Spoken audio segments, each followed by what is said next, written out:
है, ये उत्सव होना है, ये कथा होनी है, ये महोत्सव होना है, ये किसी से याचना नहीं, हमने संकल्प करके ठाकुर जी के सामने रख दिया, अब ठाकुर जी जाने।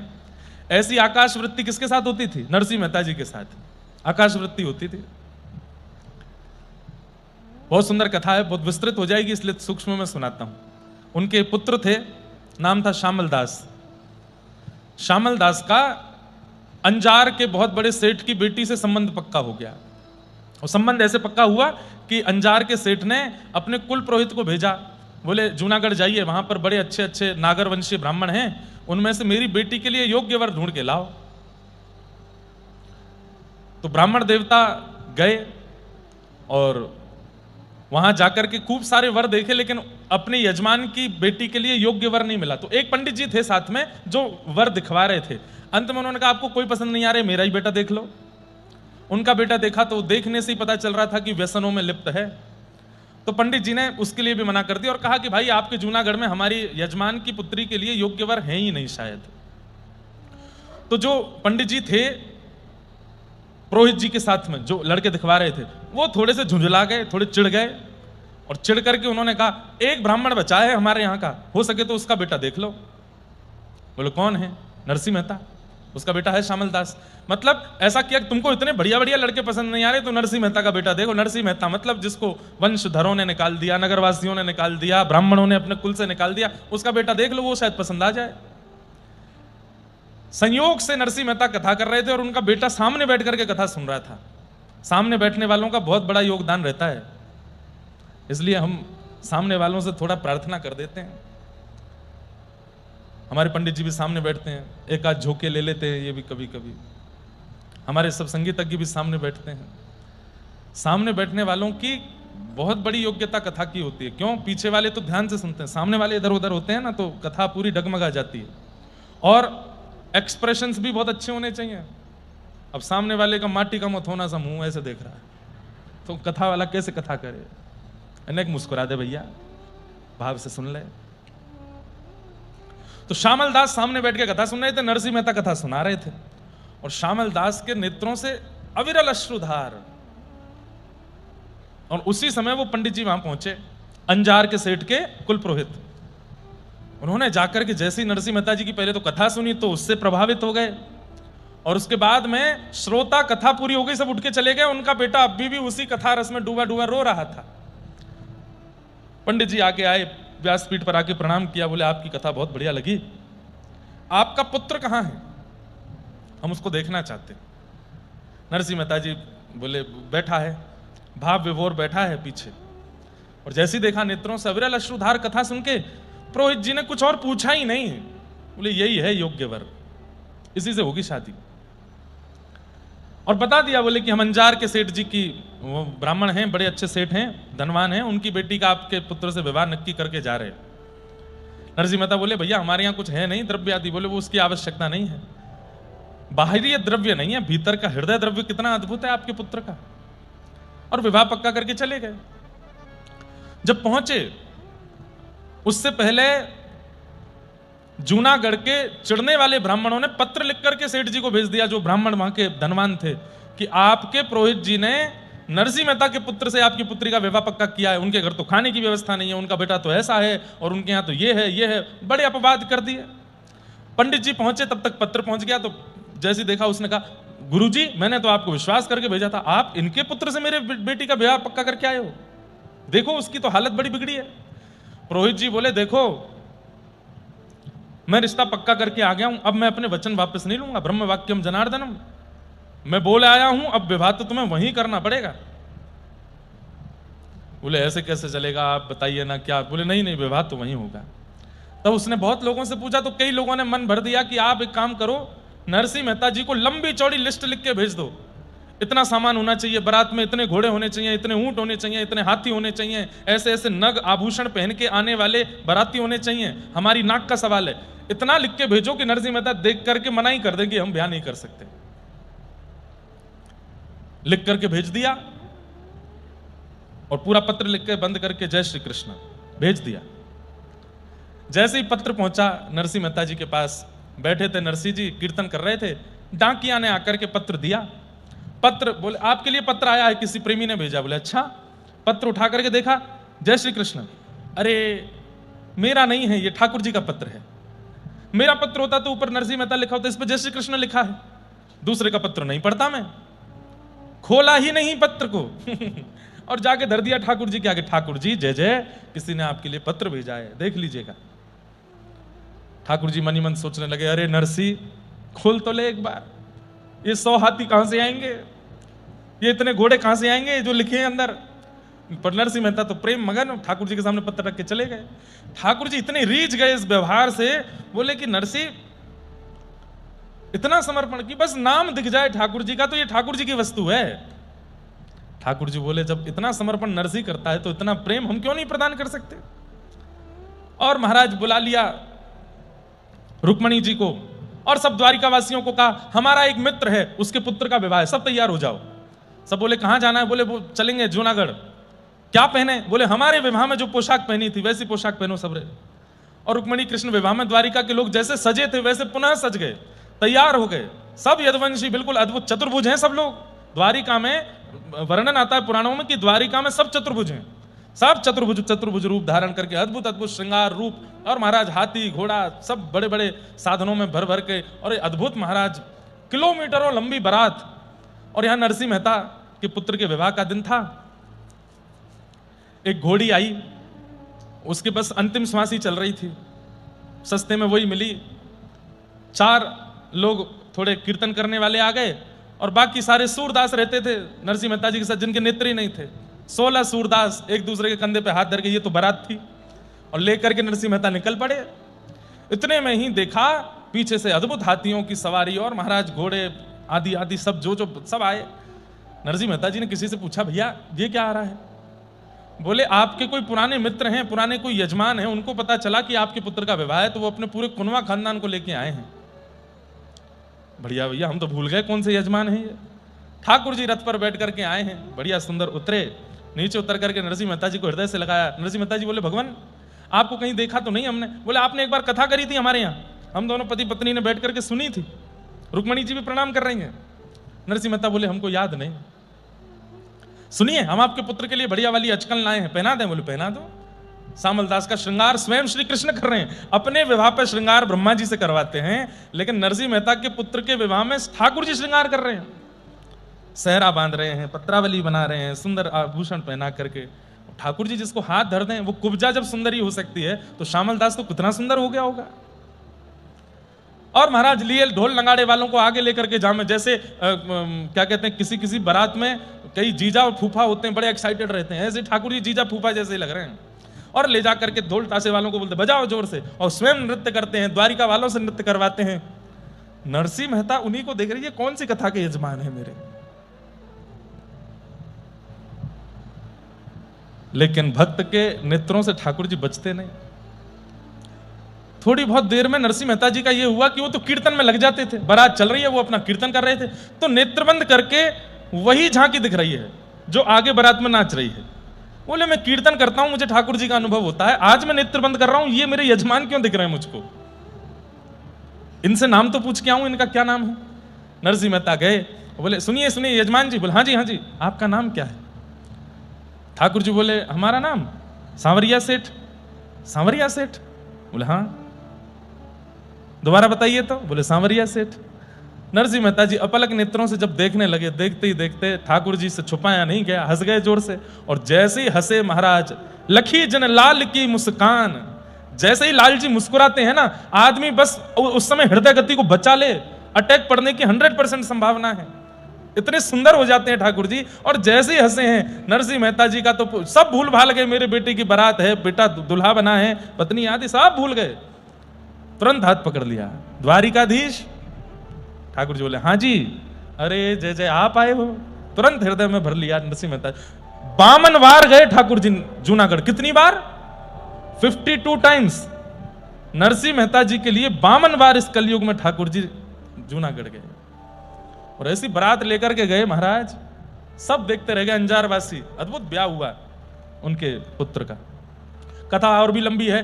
कथा ऐसी आती है कि वहां जब बारात पहुंची तो बारात देख करके लड़की का पिता भाग गया रात में ही, बोले कि इनकी तो व्यवस्था ही नहीं कर पाऊंगा मैं। तो जो पुरोहित जी थे वो आए, नरसिंह मेहता जी से मिलने। तो ठाकुर जी सब व्यवस्था देख रहे थे। बारात पहले जाती थी, 3 दिन रुकती थी नगर के बाहर, जहां बारात जानी है वहां उसके नगर के बाहर 3 दिन बारात रुकती थी। तो ठाकुर जी सबकी व्यवस्था देख रहे थे। पुरोहित जी आए, तो पुरोहित जी ने आकर के ठाकुर जी को ही देखा। ठाकुर जी से कहा, बोले कि वो बड़ी गड़बड़ हो गई है। बोले क्या गड़बड़ हो गई? बोले लड़की के पिता जो है पहले तो बड़े फूल रहे थे कि हमारी बेटी का ब्याह ऐसा करना है, ऐसा करना है, कहां संबंध करेगा। अब बारात देख करके वो खुद ही भाग गए। बोले मेरी नाक कट जाएगी, मैं इनको पूरी भी नहीं बना पाऊंगा, इतनी लंबी कितने हैं बाराती पता है? 56 करोड़ तो द्वारिका से यदुवंशी आए हैं 56 करोड़ 16,108 तो भगवान की पत्नी आई हैं, सब आई हैं। बोले एक एक को एक एक पूड़ी भी खिलाऊंगा तो पूरे गुजरात का अन्न खत्म हो जाएगा, मैं कहां से करूंगा इतनी व्यवस्था। तो लड़की के जो पिताजी थे वो भाग गए रात में, बेटी से हाथ जोड़ गए, बेटी मैं तो तेरा दुर्भाग्य कि मैं तेरा पिता हूं, ऐसी अद्भुत बारात आई है, मैं तो उनको भोजन ही नाक कटे उससे अच्छा मैं चला जाता हूं। तो जाकर के जब ठाकुर जी को बताया तो ठाकुर जी बोले नरसिंह मेहता जी से बात करते हैं। नरसिंह मेहता जी से जाके कहा, मेहता जी ऐसे ऐसे हो गया, आप बताओ। नरसिंह मेहता बोले हमको डिस्टर्ब मत करो, हम अपने कीर्तन में लगे, ना तो हमने बारात बुलाई थी, ना हमने ये सब व्यवस्था के लिए कहा था, अब आप जानो आपका काम जाने। ठाकुर जी बोले अब नरसिंह तो कीर्तन में है, क्या करें। तुरंत ठाकुर जी ने नेत्र बंद करके बलराम जी का आवाहन किया और बलराम जी से कहा, रेवती भाभी के सहित और जो लोग थोड़े बहुत रह गए द्वारिका में उनके सहित पधारिए। बलराम जी महाराज रेवती जी के साथ में और बच्चे कुछ यदुवंशियों के साथ में आए। आकर के पूछा, हाँ लाला बता। बोले कहा है? बोले भैया आज एक बहुत सुंदर अवसर मिलो है, अब हम दोनों उनको करना हो। बोले क्या? बोले हम तो बन गए लड़का वाले, बारात आदि लेके आ गए, अब लड़की के पिताजी भाग गए हैं, तो बोले आप पिताजी का रोल निभाओ, लड़की के पिताजी आप बनिए और पूरी जो एक ससुराल पक्ष की जो पूरी क्रिया होती है वो आप और रेवती भाभी संभालिए। तो श्री बलराम जी महाराज ससुर बने और रेवती जी सासू मां बनी हैं और इनके पुत्र आदि ये सब शामल दास के साले बने और इन्होंने फिर कन्यादान करके पूरा विवाह संपन्न कराया। और नरसिंह मेहता केवल करताल लिए कीर्तन कर रहे हैं, कोई मतलब ही नहीं है क्या चल रहा है। और ऐसा अद्भुत विवाह ना कभी हुआ था ना कभी हो सकता है, ऐसा विवाह शामल दास का ठाकुर जी ने कराया। तो ये बात बताने का तात्पर्य क्या है? ठाकुर जी के प्रति समर्पण की कैसी स्थिति है। यज्ञ के विषय में हम लोग चर्चा कर रहे थे, 5 यज्ञ हैं, उनमें से ये ज्ञान यज्ञ है। आज जानकी नवमी है, श्री जानकी जी का प्राकट्य कैसे हुआ? विदेहराज जनक जी एक छत्र सम्राट थे और उनका साम्राज्य जहां तक फैला था वहां तक साम्राज्य में भुखमरी होने लगी, अन्न प्रकट नहीं हो रहा था। स्थिति ये हो गई कि जनमानस मरने लग गए थे, किसी को भी अन्न जल की प्राप्ति नहीं हो रही थी, वर्षों से वर्षा नहीं हुई थी। तब राजा ने अनेक प्रयत्न किए, अनेक प्रयास किए, कैसे भी करके भूमि उपजाऊ हो जाए, लेकिन भूमि उपजाऊ नहीं हो रही थी। तब श्री जनक जी महाराज ने ब्राह्मण देवता और गुरुजनों को आमंत्रित करके, संतों से बैठ करके, ब्राह्मणों से बैठ करके, वेदज्ञों से बैठ करके इसका समाधान पूछा। आज बंधुओं स्थिति यह है कि पूरे विश्व में कुछ भी हो, चलो विश्व की तो बात अलग है, भारत में कुछ भी हो जाए, संतों को नहीं बुलाया जाता है पूछने के लिए, वेदज्ञों को, ब्रह्मनिष्ठों को, ब्राह्मणों को नहीं बुलाया जाता कि क्या निर्णय हमें लेना चाहिए। आधुनिक युक्तियों से निर्णय ले लिया जाता है और उससे फिर कोई ऐसा विशेष असर पड़ता नहीं। हमारे वेदों में हर परिस्थिति का निवारण बताया गया है। जब ऐसी भुखमरी हो गई, पूरा अकाल पड़ गया महाराज साम्राज्य, तब जनक राजा बिल्कुल रोने लगे, कांपने लगे और संतों से कहा कि मैं क्या करूं। तब उन्होंने कहा, देखो भूमि को उपजाऊ बनाने का एक ही तरीका है। बोले क्या? यज्ञ करो। यहां आपको यज्ञ करना पड़ेगा, क्योंकि यज्ञ ही पंचभूतों का भोजन है। पंचभूत कौन कौन से हैं? अग्नि, जल, वायु, आकाश। अग्नि, जल, वायु, आकाश और 5वां तत्व कौन सा? भूमि। ये पंच तत्व हैं। इन पंच तत्वों को जो आहार मिलता है वो यज्ञ से ही मिलता है। इन पंच तत्वों की जो पूर्ति होती है वो यज्ञ से ही होती है। पलस्कर गुरु जी ने एक श्लोक लिख करके हमें बताया था यज्ञ के विधान के विषय में कि यथे क्षुदिता बाला मातरम प्रतुपाशते, यथे क्षुदिता बाला मातरम पर्युपाशते, एवं सर्वाणि भूतानि अग्निहोत्र मुपासते। अर्थ क्या है? बोले जिस प्रकार एक बालक को जब भूख लगती है तो वो अपनी मां को खोजता है, और मां के पास जैसे पहुंचता है बालक को रोता देख मां तुरंत उसको या तो दुग्ध पान कराती है या भोजन अन्न खिला करके उसकी क्षुधा को शांत करती है। ऐसे ही पृथ्वी, अग्नि, जल, वायु, आकाश, ये पंच तत्व जो हैं, इनको जब भूख लगती है तो ये यज्ञ निष्ठों को, अग्निहोत्रों को ढूंढते हैं, और कहां यज्ञ हो रहा है वहां पहुंच करके उस यज्ञ से आहार लेते हैं। और विशेष आहार के रूप में अग्निहोत्री ब्राह्मण जब यज्ञ करते हैं, सूर्योदय के समय, सूर्यास्त के समय, जैसे हम सुबह नाश्ता करते हैं, रात्रि भोजन करते हैं, मध्याह्न भोजन, ऐसे ही इन पंच तत्वों को सुबह सुबह यज्ञ करके और शाम को यज्ञ करके इनको तृप्त किया जाता है। आज भारत में अग्निहोत्र होते नहीं, अब यज्ञों की विधा खत्म होती जा रही है। इससे क्या हो रहा है? प्रकृति की क्षुधा निवृत्ति नहीं हो रही है, जिसके कारण असमय की बारिश होती है, फसलें नष्ट हो जाती हैं, नदियां सूखने लग रही हैं, दुनिया भर के प्रपंच होते जा रहे हैं, गंगा यमुना जैसी नदियां विषैली होती जा रही हैं। ये तो भारत की स्थिति। और बाहर की स्थिति, कहीं पर युद्ध चल रहे हैं, देश देश आपस में खत्म हो रहे हैं, समुद्र में सुनामियां आ रही हैं, भूकंप आकर के पहाड़ धंसते जा रहे हैं। ग्लोबल वार्मिंग के कारण सारे बर्फीले पहाड़ पिघल पिघल करके नदी बनते जा रहे हैं, जलाशय बनते जा रहे हैं। पंच तत्व विचलित हो रहा है। क्यों? क्योंकि उनको अग्निहोत्र नहीं मिल रहा है, यज्ञ नहीं मिल रहा है। और एक समय वही हो जाएगा जो यहां जनक जी महाराज के लिए हो रहा था, अकाल पड़ जाएगा। अच्छा, हमें ऐसा लगता है प्राचीन भारत में अकाल पड़ता था, अब के भारत में अकाल तो नहीं पड़ेगा लेकिन विकाल पड़ेगा, सबकी बुद्धि नष्ट हो जाएगी और आदमी आदमियों को मार देंगे, लोग लोगों की हिंसा करेंगे, एक दूसरे से लड़ झगड़ के हम सब मर जाएंगे। उससे भी बुरा समय आएगा। अकाल नहीं, विकाल होगा, और वो विकाल भी विकराल होगा। तो राजा जनक जी ने जब संतों से पूछा कि मैं क्या करूं कि मेरी पूरी भूमि उपजाऊ हो जाए, तब सब संतों ने बताया कि आप यज्ञ करो। लेकिन इस यज्ञ का एक नियम होगा। बोले क्या? यज्ञ के लिए उचित स्थान ढूंढा जाएगा और लंबी दूरी खोद करके हल से यज्ञ के लिए उपयुक्त बनाई जाएगी। लेकिन इसमें एक और कठिन व्रत यह होगा कि जो हल लगाया जाएगा, वो जिस बैलगाड़ी में हल जोता जाएगा वहां बैल नहीं लगेंगे, तो आपको और श्री सुनैना महारानी, आप दोनों को वृषभ के रूप में वहां लगना पड़ेगा। और ऐसे भी नहीं कि अपने कंधे पर आप बैलगाड़ी का वह भाग लेकर के और फिर चलें और फिर जमीन को जोतें। नहीं, जिस प्रकार बैल चलता है, 2 हाथ और 2 घुटने, और आपके कंधे पर वो बैलगाड़ी रखी जाएगी, पीछे हल होगा, और तब आपको पृथ्वी को जोतना पड़ेगा। उसके बाद जुती हुई उस पृथ्वी पर फिर यज्ञ होगा। यज्ञ से फिर पर्जन्य भगवान प्रसन्न होंगे, तब पर्जन्यो भगवान इंद्र, फिर इंद्र आकर के मेघमालाओं के द्वारा वर्षा करेंगे, जमीन उपजाऊ होगी, और धीरे धीरे करके भुखमरी जो अभी फैल गई है, अकाल जो पड़ गया है, ये नष्ट हो जाएगा। लेकिन इसके लिए आपको थोड़ी ये तप जैसा करना पड़ेगा। क्यों? जितना श्रेष्ठ तप उतनी जल्दी क्रिया की सफलता होगी। जब देव देखेंगे कि राजा वृषभ को ना लगा करके स्वयं लगा है, तो देवताओं का हृदय भी करुणा से भर जाएगा। और निश्चित ही राजन, आपका या आपके पूर्ववर्ती राजाओं का कोई अपराध बना है इस भूमि के प्रति, जिस वजह से ये पूरी अकालग्रस्त हो गई है, इसलिए आपको ये करना पड़ेगा। आप रानी से एक बार आज्ञा ले लीजिए। जनक महाराज जी अपनी पत्नी से जाकर के बोले, देवी ऐसे ऐसे हमको हल जोतना है भूमि पर जहां यज्ञ होगा, पर जुताई के लिए वहां बैल ना लग के मुझे और आपको लगना पड़ेगा, और ऐसे चलना पड़ेगा। आप राजी हो? कैसी योग्य पत्नी है बंधुओं। पत्नी वह श्रेष्ठ है जो भगवत भजन, भगवत भक्ति, भगवत यज्ञ अनुष्ठान में आपकी सहायक बनती हो, वो पत्नी श्रेष्ठ है। श्री जनक महाराज ने पत्नी से कहा तुरंत, अरे ऐशो आराम सुख समृद्धि का जीवन तो हमने बहुत जिया है, प्रार्थना करते हैं ना, करेंगे। और कहां राजमहलों में रहने वाले दोनों जनक राजा और सुनैना रानी दोनों ऐसे वृषभ की तरह हो गए।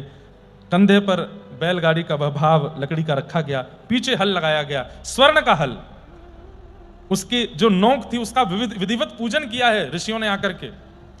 और राजा रानी दोनों बिल्कुल सामान्य वेशभूषा में और स्वर्ण के उस लकड़ को अपने कंधे पर लेकर के वृषभ बन करके पीछे हल लगा करके जब चले हैं, आधी से ज्यादा भूमि को ऐसे ही जोता, घुटने छिल गए, रक्त प्रवाह हो रहा है, हाथ छिल गए, रक्त प्रवाह हो रहा है। तभी एक जगह जाकर के वो हल की नोक रुक गई।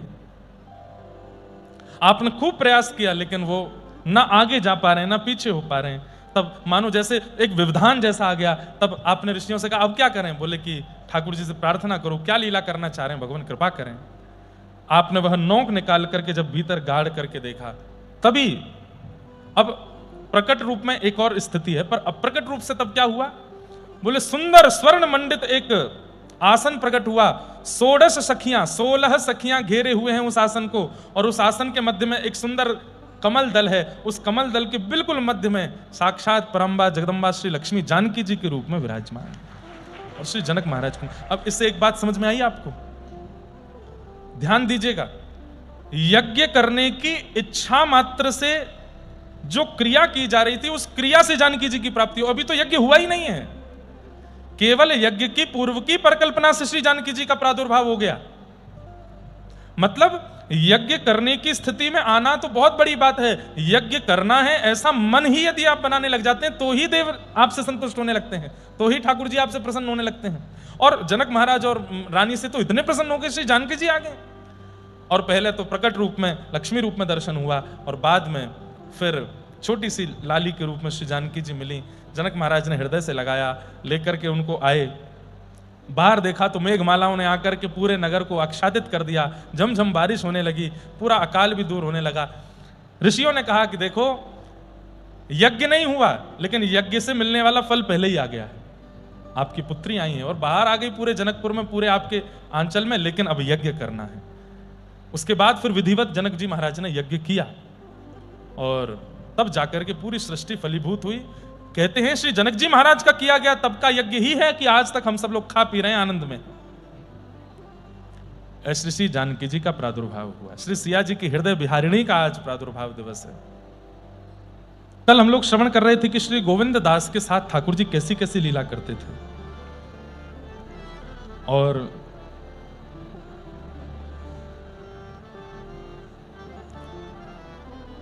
इतना सख्य भाव ठाकुर जी गोविंद दास के प्रति मानते थे कि एक लीला मैं आपको बताऊं तो आप इस पर संशय या संकोच मत कीजिएगा। प्रेम में हदें पार कर दी जाती हैं, और कभी कभी ठाकुर जी भी कर देते हैं। सोचिए, जो प्रेमी होता है ना, उससे प्रेम किया जाए, अच्छे से बात की जाए, सम्मान दिया जाए, और बहुत नेह भरी बातें करी जाएं, तो समझो प्रेम अभी कम है। प्रेम अटूट हो चुका है, ये कब मानो? जब छेड़छाड़ शुरू हो जाए। उसको कभी नोच के भाग गए, कभी उस पर जल डाल के भाग गए, कभी उसको गेर के भाग गए, कभी उसको मतलब तंग करना भी एक प्रकार से प्रेम की एक चरम स्थिति है। छोटे बालकों को जो बहुत जल्दी थोड़े ऐसे गुस्सा से हो जाते हैं, उनको छेड़ने में बड़ा मजा आता है। उनको प्यार करने में सुख नहीं मिलता, उनको छेड़ने में ही सुख मिलता है। ऐसे ही प्रेम की एक अवस्था होती है, और वो प्रेम की बड़ी स्वतंत्र और बड़ी सुखद अवस्था है, जहां प्रेमी को परेशान करके प्रेम दिया जाता है। हमारे ठाकुर जी श्री गोविंद दास के साथ में खूब खेलते हैं, खूब मधुर मधुर लीला करते हैं। कल हम लोग सुन रहे थे। लेकिन अब एक लीला ऐसी करी ठाकुर जी ने कि जिसको सुनकर के थोड़ी सी मन में आई कि ठाकुर जी, चलो मानव कर सकता है, पर ठाकुर जी कैसे कर रहे हैं?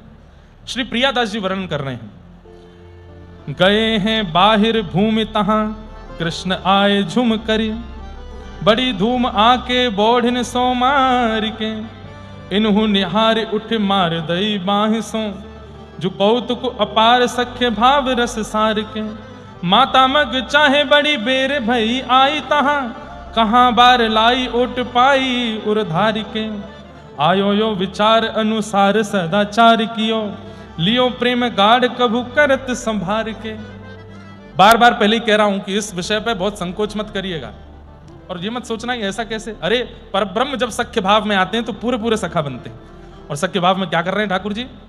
सुबह सुबह का समय है, ब्रह्म मुहूर्त में श्री गोविंद दास जी लोटा लेकर के डोल डाल गए हैं। डोल डाल जानते हैं? जानते हैं डोल डाल? अब सुबह सुबह कहाँ जाते हैं? लोटा लेके दत्त धाम वाले तो सब स्नान करने जाते हैं पर कई जगह लोटा लेके कहीं और भी जाया जाता है, जंगल में। तब वॉशरूम तो होते नहीं थे तो श्री गोविंद दास जी गए हैं डोल डाल। ठाकुर जी को पता चल गई और ठाकुर जी तुरंत, महाराज मंगला होने वाली आधा घंटे में, ठाकुर जी की आंख खुल गई है, जग गए हैं। सो मंगला से पहले ही खिड़की से निकल करके और फेंटा बांध करके इस कलिकाल में 450-500 वर्ष पहले ठाकुर जी दौड़े और बिल्कुल धीमी गति, धीमी चाल गोविंद दास के पीछे पीछे चल रहे हैं। अभी कछु ना कहूंगा, अभी कछु ना कहूंगा, जब बैठ जाऊंगा, बैठ जाएगा तब छेड़ूंगा या को। और श्री गोविंद दास जी जब बिल्कुल अपना सब वस्त्र आदि सब व्यवस्थित करके जैसे ही विराजे,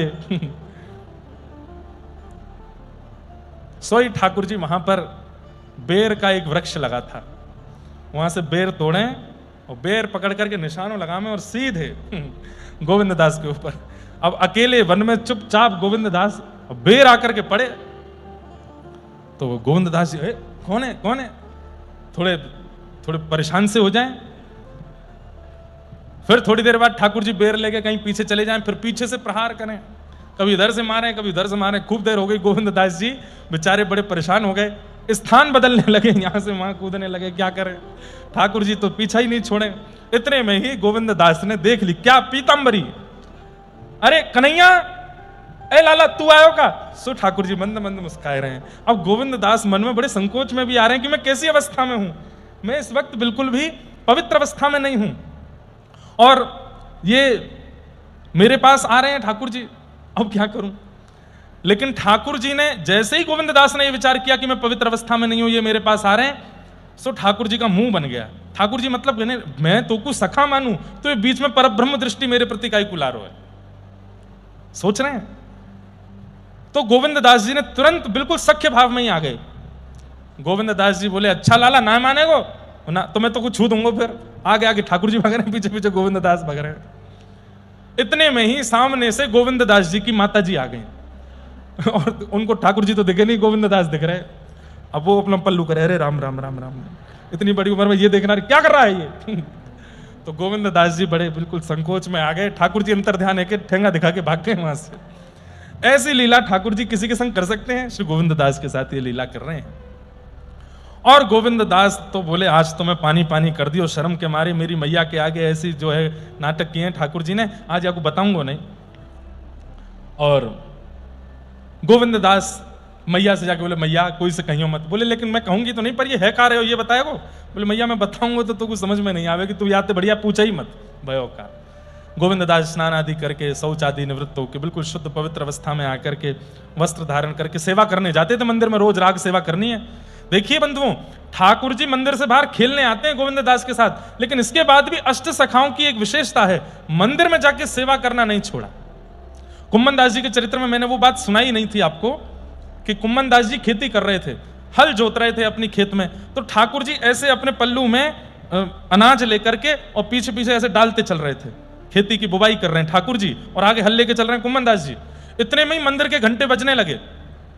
जैसे ही घंटे घड़ियाल बजे तो कुम्मन दास जी तुरंत हल छोड़ करके हाथ पैर धोकर के मंदिर भागे। तो ठाकुर जी आके सामने ठाड़े गए, क्यों रे कहां जा रहा है? बोले मैं मंदिर जा रहा हूं।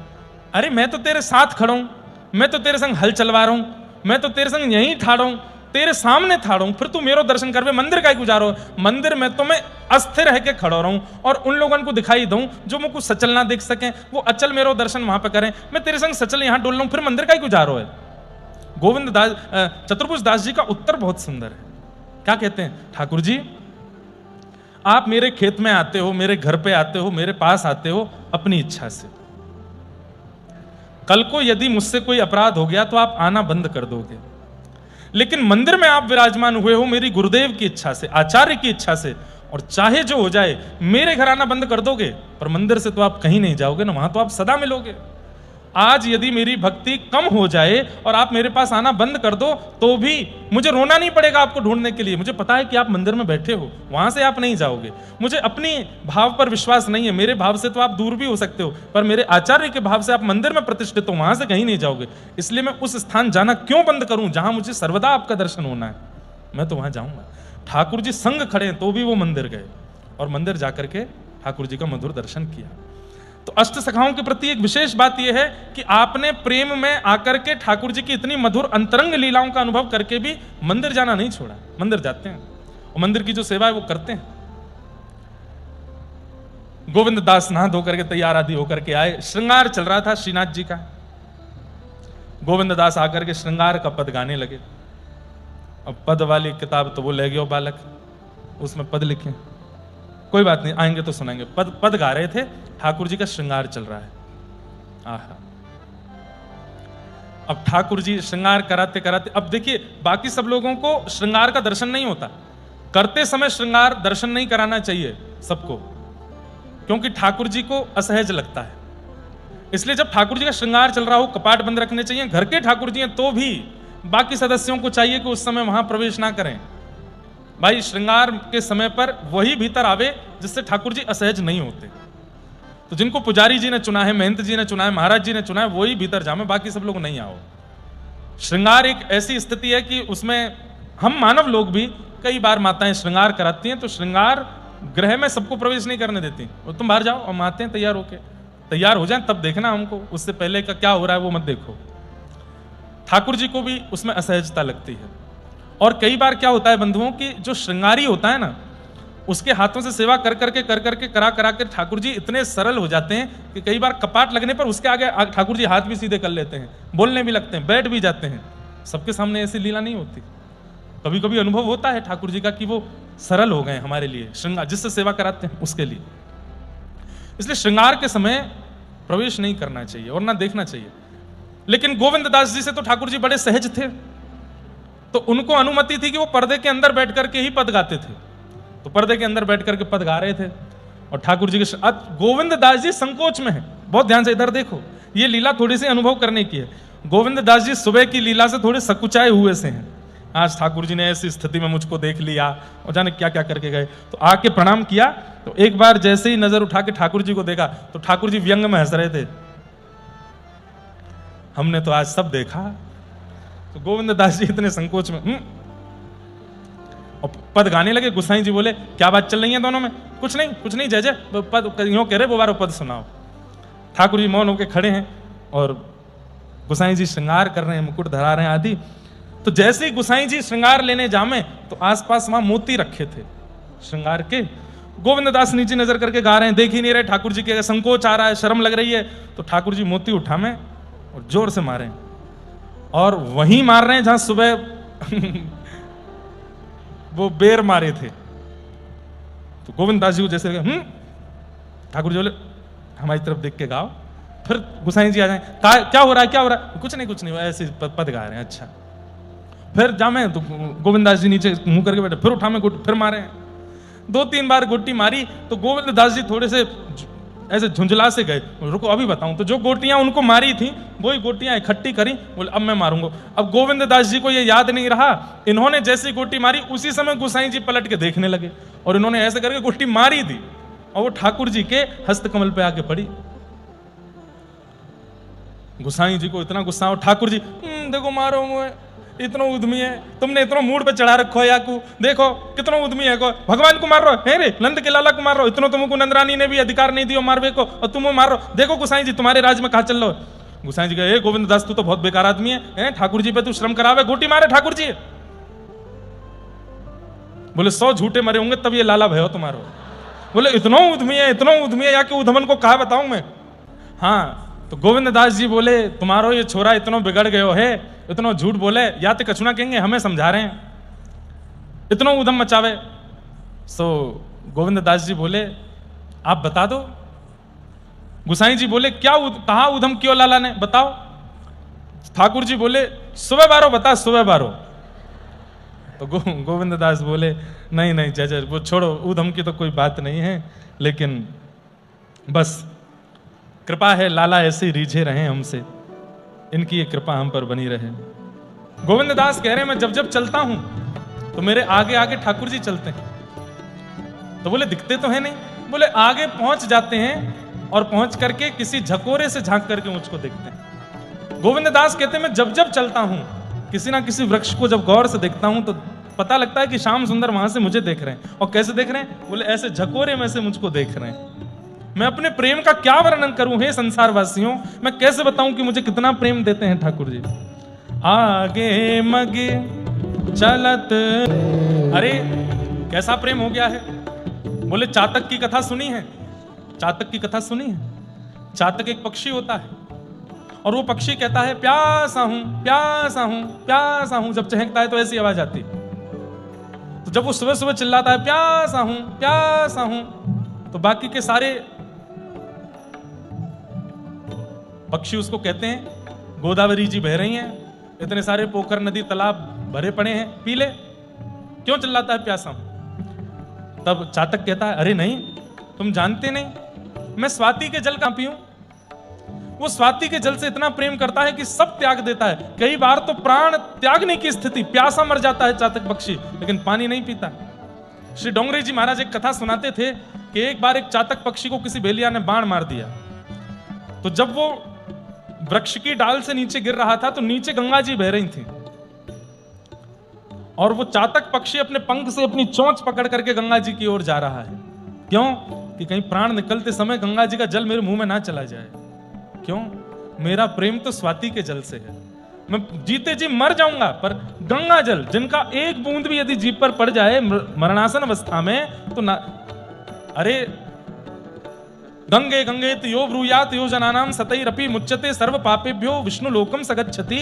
100 योजन दूर से भी गंगा में ठाकुर जी केवल गैया चराने और खेलने ही नहीं जाते। गैया चराने जाते हैं, खेलने जाते हैं। ये अनुभव तो गोविंद दास को कई बार करा दिए थे, लेकिन आज गोविंद दास को एक अलग अनुभव कराना था। क्या? दोपहर के समय ठाकुर जी श्री किशोरी जी के साथ रास करने भी मिलने भी जाते हैं श्री जी से।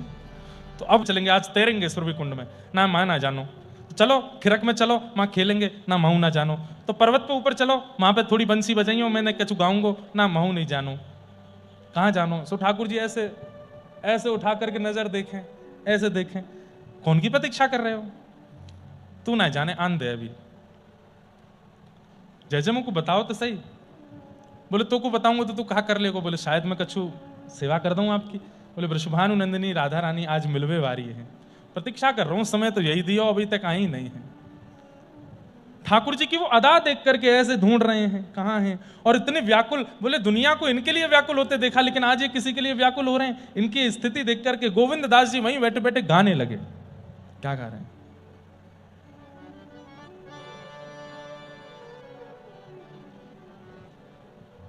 कौन सा राग है? नक बजाओ तो सुनाई तो दे, तब तो गाएंगे।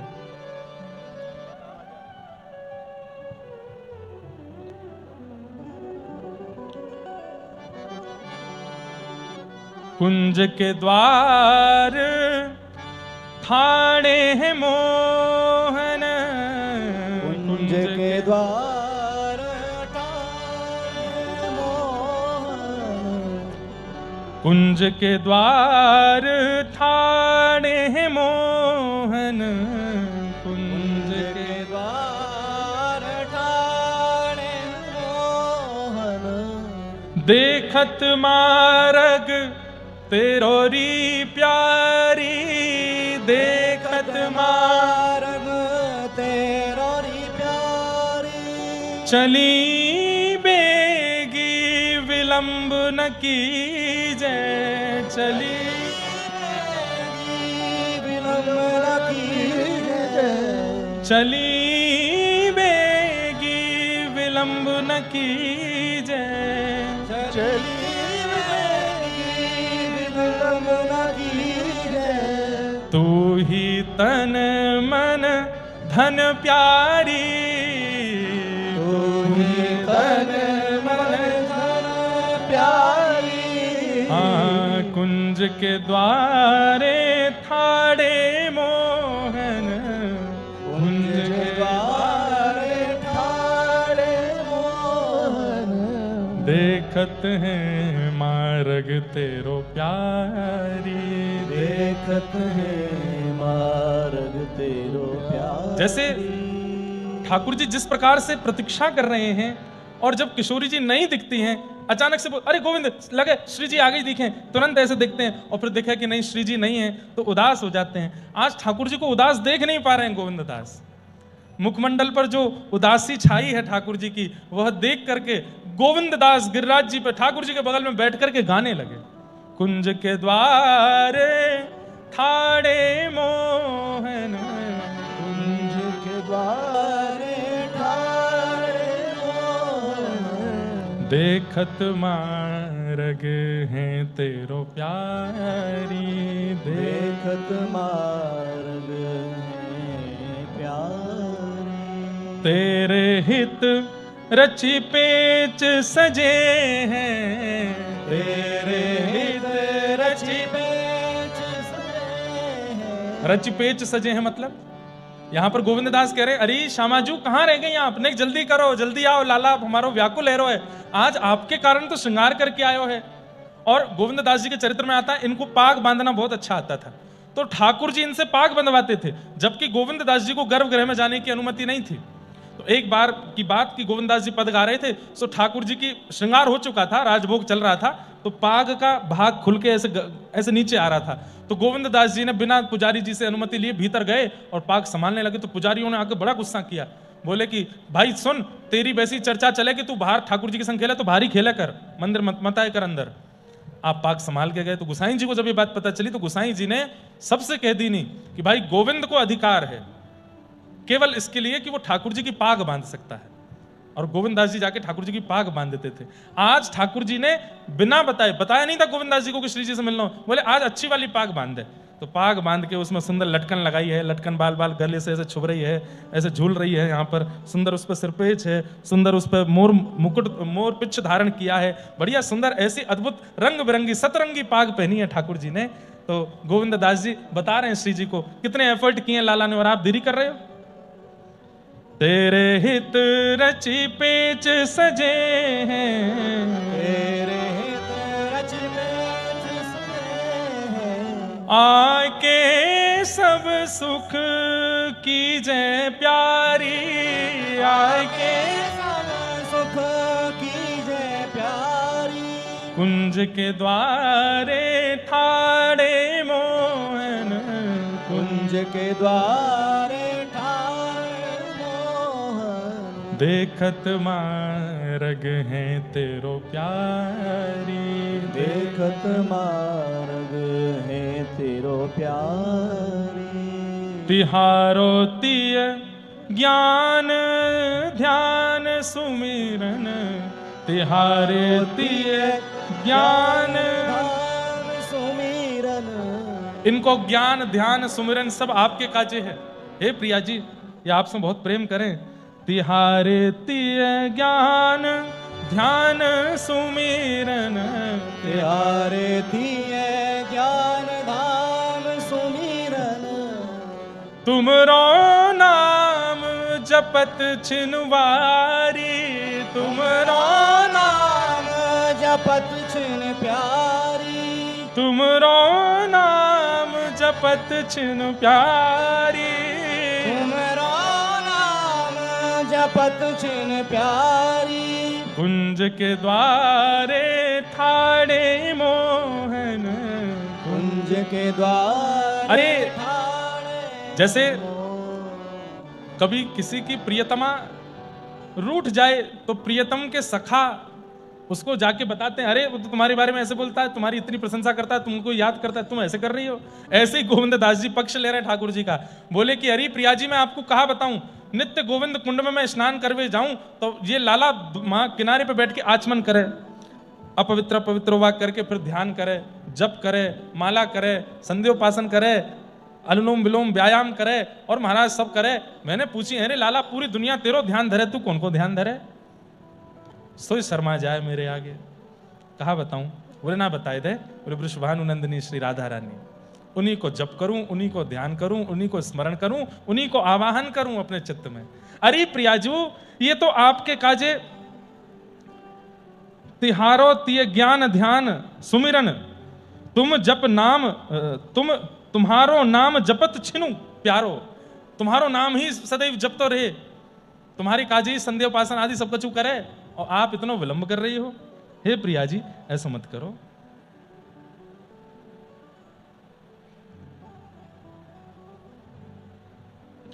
गोविंद प्रभु गिरधर नंद सुत सो, गोविंद प्रभु गिरधर नंद सुत सो।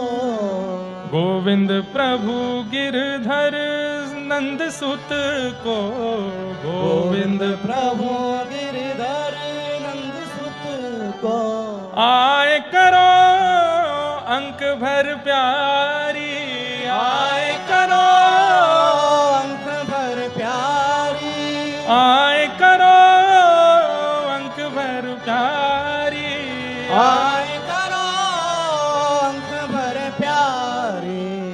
कुंज के द्वारे ठाड़े मोहन, कुंज के द्वारे ठाणे मोहन, देखत मार्ग है तेरो प्यारी, देखत मार्ग है तेरो प्यारी। ठाकुर जी रूठे से बैठे हैं, सक ऊंचाई नीचे गर्दन करके बैठे हैं। श्री जी आई नहीं है, प्रतीक्षा करते करते हार गए हैं, अपनो बार बार श्रृंगार संभाल रहे हैं, धूप के कारण सब बहरो है। ए गोविंद, मैं ठीक तो लग रहा हूँ? बोले हाँ लग रहे हो। श्री जी आई? अब ना आए, कहाँ रह गई होंगी? बोले पतो ना, इन्हें ढूंढना, देख आ रही होंगी। गोविंद दास देखें, बोले आ रही होंगी, आज गर्मी ज्यादा, कहीं ऐसा है सके सीरक में रुक गई होने, एक देर में आ जाएंगी। सो ठाकुर जी व्याकुल हो जाते हैं, अरे श्री जी को गर्मी लग रही होगी, चल गोविंद कुंड ते सीरो जल लेके चलें, हम ही चल लें, ढूंढेंगे रास्ता में कहीं मिल जाएंगी, पिवाई देंगे, और उनको गलो सूख रहा होगा, उनको श्रम है होगा। अरे गोविंद चल, ऐसे ये सब, ये प्रेम की स्थिति देख करके श्री गोविंद दास मंत्रमुग्ध हो गए। बोले हे जय जय, आपकी कैसी कृपा, आप इतने रस को मुझको दर्शन एक संग करा रहे हैं, आपको ये प्रेम पहली बार मैंने अनुभव किया है जो श्री जी के प्रति है। और फिर आहा,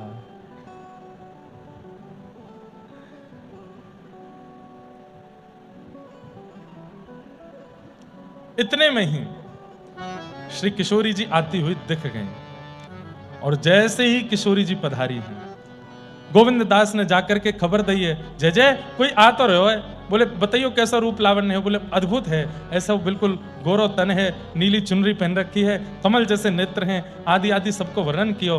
ठाकुर जी तो मंत्रमुग्ध रह गए हैं और बड़े प्रसन्नता में भर गए हैं। तभी श्री किशोरी जी गोवर्धन पर्वत के ऊपर पहुंची हैं, और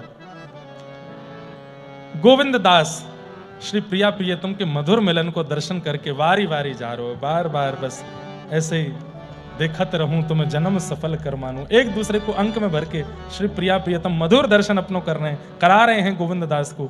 गोविंद दास न्योछावर है रहे। तभी श्री जी की आज्ञा, भाई बड़ी जोर की गर्मी है रही है, अरे कछु ऐसा करो कि सुंदर झूला कहीं कोई सीरक के वृक्ष के नीचे लगे और हम दोनों झूला झूलवे के काज चलें। गोविंद दास जी ने जाकर के सुंदर झूला लगाया है, और यहाँ अब प्रिया प्रियतम दोनों झूला झूल रहे हैं और श्री गोविंद दास जी उनको झुला रहे हैं। आपका भी एक बार तानसेन जी के साथ में मिलन हुआ था। तानसेन एक बार फिर गोसाई जी ने बुलाए, तानसेन आए, आकर के गिरिराज जी की मधुर सेवा कर रहे थे। आज गायन जब किया तो तानसेन जी को उस जमाने में 500 वर्ष पहले सोने की एक फूटी कौड़ी, एक मतलब सोने का सिक्का, उसको टूटे हुए का आधा कटा हुआ सा कौड़ी के समान, और उसको सुंदर मलमल के वस्त्र में, मखमली वस्त्र में लपेट के दिया। तानसेन जी ने कहा, भगवान आपने सोने का ये एक फूटा सा एक अंग दिया है और उसको ऐसे सुंदर वस्त्र में लपेट के दिया कि लगे भीतर तो बहुत बहुमूल्य वस्तु होगी, पर भीतर तो फूटा फूटा कौड़ी जैसा सोना है। तब गोसाई जी ने कहा कि आपका जो संगीत है ना, आपका जो गायन है वो ऐसा ही है, बाहर से तो सुंदर है, जैसे मखमली वस्त्र है, मलमल का वस्त्र है, लेकिन भीतर से कौड़ी के समान है, उसकी कोई योग्यता नहीं है, क्योंकि उसमें मनोरंजन का भाव ज्यादा है, हरिरंजन का कम है। हरिरंजन का भाव कैसा होना चाहिए? गोविंददास पद सुनाओ। तो गोविंददास जी ने पद गा करके सुनाया और श्री तानसेन जी के मन को आनंद हुआ। एक लीला और हुई। एक कान्हा नाम का एक व्यक्ति रहता था गिरिराज जी में, झाड़ू लगाता था गिरिराज जी की तलेटी में। उसकी बड़ी इच्छा थी कि मैं गिरिराज जी का कभी दर्शन करूं, लेकिन झाड़ू लगाने वाला है इसलिए उसको कोई ऊपर मंदिर में जाने नहीं देता था। लेकिन उसकी बड़ी निष्ठा थी गिरिराज जी के मधुर दर्शन में। वो दर्शन करके आने वाले लोगों से पूछता था, कैसा है स्वरूप? ऐसा रूप है, ऐसा श्रृंगार है, ऐसा मुकुट है, ऐसे कुंडल हैं। सबका वर्णन सुनकर के प्रसन्न होता था। लेकिन उसकी इच्छा होती थी कि नाथ, इससे अच्छा तो मेरे प्राण हरण करके मुझे दोबारा से जन्म ऊंचे कुल में दे दो, ताकि मैं ऊपर चढ़ सकूं। मैं नीचे कुल में जन्मा हूं, ऊपर मुझे आने नहीं देता कोई भी। उसकी इस भावना से ठाकुर जी बड़े रीझ गए। ठाकुर जी ने कैसे योजना बनाई? गोविंद दास सामने खड़े थे, कीर्तन गा रहे थे। ठाकुर जी ने गोविंद दास से कही, गोविंद। बोले हाँ मुझको भूख लग रही है। तो राजभोग तो पाया हो अभी आपने? बोले मैंने ना पाया हो। तो बोले तू एक काम कर। बोले क्या? गोविंद की खिरक, तेरी जो खिरक है जहां पे हम खेलें, तुम वहां जाए करके गोबर के कंडान में बढ़िया बाटी सिद्ध कर। मैं राजभोग दर्शन के बाद वहीं आऊंगा, आज वहीं दार बाटी खाएंगे। गोविंद दास बोलो बाटी खाओगे? बोले हाँ ठीक है, मैं जा रहा हूं, फिर मैं वहां पर तैयारी करूं या राजभोग दर्शन जैसी बंद हो, खिड़की से आए जाइयो? बोला हाँ आ जाऊंगा। क्यों भेज दिया ठाकुर जी ने? क्योंकि गोविंद संग में रहेगा तो उस सखा से उससे मिलने, क्योंकि गोविंद दास जी राजभोग के बाद भी मंदिर के बाहर ही खड़े रहते थे, सब चले जाते, पुजारी आदि सब मंदिर से, जब सब पूरा मंदिर खाली हो जाता तब ठाकुर जी को लेकर के गोविंद सखा वन में जाते थे। आज ठाकुर जी ने पहले ही भेज दिया। सब जब मंदिर से चले गए तब ठाकुर जी स्वयं बाहर आए। नीचे वो कान्हा जो झाड़ू लगाता था वो बैठा था गिरिराज पर्वत के नीचे। ठाकुर जी को उसको दर्शन देना था। आप गिरिराज पर्वत के ऊपर घूमते घूमते घूमते, और जैसे कांटा लगने पर कोई व्यक्ति जोर से चिल्लाता है, ऐसे ठाकुर जी चिल्लाए, अरे मैया जे मेरे पाम को कहा है गयो, अरे बहुत बड़ो कांटो घुस गयो है, अरे कोई आओ या कांटे को निकारो। गोविंद के कानों में जैसे ये स्वर पड़े, कुछ अद्भुत था इन स्वरों में। वो कान्हा के नेत्र खुले। उसने कहा ये कौन चिल्ला रहा है, किसको कांटा लग गया? और जैसे उसने नजर उठा करके देखा, आहा, चांद सा सलोना मुख, चांद सा सलोना मुख, लटें घूंघरारी हैं, चांद सा सलोना मुख, लट घूंघरारी हैं, भौएं हैं कटीली आंखें, तिरछी कटारे हैं। भौएं हैं कटीली आंखें, तिरछी कटारी। वन माल गले सोहे, वन माल गले सोहे, मुरली अधर पे, वन माल गले सोहे, मुरली अधर और पे, पीत पट झोंका खावे, पतली कमर पे, पीत पट झोंका खावे, पतली कमर पे। हो मेरा या पे अटक गया मन, हो या को नाम है राधा रमन। ओ मेरो या पे अटक गया मन, ओ या को नाम है राधा रमन। राधा रमण मेरो, राधा रमण रे, राधा रमण मेरो, राधा रमण, राधा रमण मेरो, राधा रमण रे, राधा रमण मेरो, राधा रमण। कान्हा ने जैसे ही देखा है, आहा, ये झांकी देख करके उसके नेत्र पलक झपकना भूल गए। बंधुओं, ठाकुर जी मिलेंगे तो कुछ गतिविधियां आपको अनुभव होंगी। उसमें सबसे पहली गति यही है, नेत्र झपकना भूल जाएंगे, श्वास निकलना भूल जाएगी। एक प्रकार से प्राण जा सकते हैं अगर ठाकुर जी सन्मुख आ गए तो। श्वास लेना भूल जाएंगे, शब्द भूल जाओगे, बोलूं क्या, अरे भाषा भूल जाओगे कि मुझे हिंदी आती है, मराठी आती है, तेलुगु आती है, तमिल आती है, इंग्लिश, कौन सी भाषा आती है मुझको भूल जाओगे, सब विस्मृत हो जाएगा। तन की सुध नहीं रहेगी। जाहे लगन लगी घन श्याम के, धरत है कहीं पग पड़त है कितहूं, पैर रखोगे कहीं जाएगा कहीं, रही ना काहू काम की, किसी काम के नहीं रह पाओगे। जाहे लगन लगी घन श्याम की। कान्हा ऐसे देखता रह गया। एक तक ठाकुर जी ऊपर से बोले, अरे ऐसे देख तो रहेगो, ऊपर आ, मेरे पाम में कांटो लग गया है। होश आया कान, अरे मैं ऊपर कैसे आऊं, मैं तो कान्हा हूं, मैं झाड़ू लगाऊं, मेरा अधिकार नहीं है गिरिराज जी पे ऊपर चढ़वे को। अरे बाद में देखी जाएगी अधिकार की बात, तू जल्दी ऊपर आ, मेरे कांटो लग गया हो पाम में। नीचे तो कान्हा बोला, तुम कौन हो? बोले परिचय बाद में दे दूंगा, पहले ऊपर आ ना, पहले बताओ तुम कौन हो। अरे मैं नंद जी को छोरा, यशोदा जी को लाला हूं मैं, जो मंदिर में अंदर दर्शन दे वही बारे। बोले हाँ वही हूं। अब तो कान्हा के रोम रोम, और इधर उधर देखे, कोई देख तो नहीं लेगा, वो कोई ना देख रहा तो ऊपर आ, जल्दी कांटो निकाल, देख मुझको बड़ी पीड़ा है रही। कान्हा ऊपर चढ़ गया। आहा, कभी सोचा नहीं था उसने कि ठाकुर जी इतना अनुग्रह करेंगे। आहा, कान्हा जाकर के सामने बैठ गया, हाथ पांव सब कांप रहे हैं, कुछ कर नहीं पा रहा है। ठाकुर जी ने कही, ले जल्दी मेरे चरण रख अपनी गोद, सीधे चरण पधरा दिए उसकी गोद में। आकाश में इंद्रादि देवता प्रकट हो गए, बोले जय जय, हम पे तो इतनी कृपा कभी नहीं करी, लक्ष्मी को भी चरण आप छूने नहीं देते, ये कान्हा की गोद में सीधे चरण पधरा दिए। प्रेम की अवस्था देखते हैं बंधुओं, प्रेम कितना कमाया आपने, प्रेम कितना है आपके पास, उसके आधार पर ठाकुर जी अपनी कृपा का चयन करते हैं। चरण दे दिए उसकी गोद में, बोले जल्दी कांटो निकाल। अब वो पकड़ तो चरण रहा है, देख मुखमंडल रहा है। ठाकुर जी बोले नीचे देख जल्दी देख, मामा कांटो लगो है। देखी तो कांटा मिला, अब उंगली से निकाले सो ठाकुर जी चिल्ला में, बोले उंगली ते ना निकलेगो। बोले तो कैसे निकलेगो? बोले अपनो मुंह ले जा और अपने दांत ते निकाल। अब कैसी छवि है, ठाकुर जी एक गिरिराज जी की शिला पर बैठे हैं और नीचे कान्हा बैठा है, और एक पैर ठाकुर जी ने उसकी गोद में रखा है, दूसरा पैर उठा करके वो अपने मुख से उसमें से कांटा निकाल रहा है, नीचे तलवे में से, और नेत्रों से अविरल अश्रुधार गिर रही है, और ठाकुर जी प्रेम भर करके उसकी ओर देख रहे हैं। बोले सुन, अब मेरे पाम को कांटो निकल गो। बोले हाँ, अब चल मुख को अपने कंधा पे बैठा ले। यहाँ ठाकुर जी दोनों चरण लटका के बैठ गए, उसका सिर पकड़ लिया। बोले चल, बोले कहा, बोले बाटी खवा के लाऊं तो को, आज गोविंद दास ने बाटी बनाई है।